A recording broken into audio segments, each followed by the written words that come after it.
আমিনগাঁও শ্ৰীনাথ পট্টিত উদ্ধাৰ মানুহৰ লাওখোলা জংঘলৰ মাজত স্থানীয় লোকে প্ৰত্যক্ষ কৰে লাওখোলাটোক লৈ চাঞ্চল্য স্থানীয় লোকৰ মাজত লাওখোলাটো কেনেকৈ শ্ৰীনাথ পট্টি পালে এই লৈ এতিয়া ৰাজ্যৰ মাজত উত্থাপিত হৈছে বহু প্ৰশ্ন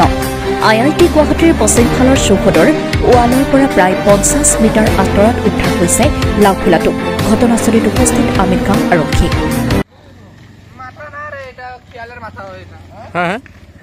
মানুহৰ নে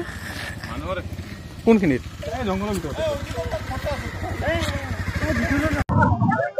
খেলি আছিল মানে বলটো গ'ল তো চালো বস্তুটো আৰু তাতে মানে বন গিলা পৰি আছিল তো চাই কিনে ভয় চাই পালো বল লগৰ লগে মাতলো তো গ'লো আমি চালো তাৰপিছত চাৰ পিছত ভয় চাই পাইছো মানে ভয় লাগি গৈছে চাই ইমান দিন খেলো নাই চাইছো কালি চালো ঘপ কৰি তো ভয় লাগছে কি কয় লগৰ গিলা চবে চালো আৰু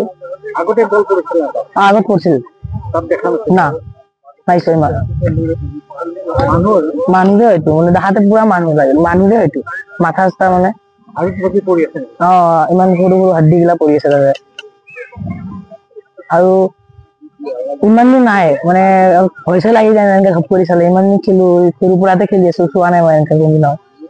ঠাইটোৰ নাম কি এইটো ঠাই আমিনগাঁও শ্ৰীনাথপট্টি হয় ইয়াত ল'ৰা কিছুমানে খেলি আছিলে খেলি থকাত সিহঁতৰ বলটো সৰু গাত ইয়াত চাব গ'ল তালৈকে চাব যোৱাত তাত মানুহৰ এটা লাওখোলা পালে লাওখোলাটো ক'ৰ পৰা কেনেকে কি আহিল পুৰণা হ'ব নাই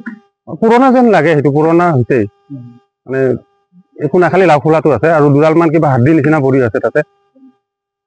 সেইটো ক'ৰ পৰা আহিল কেনেকে আহিল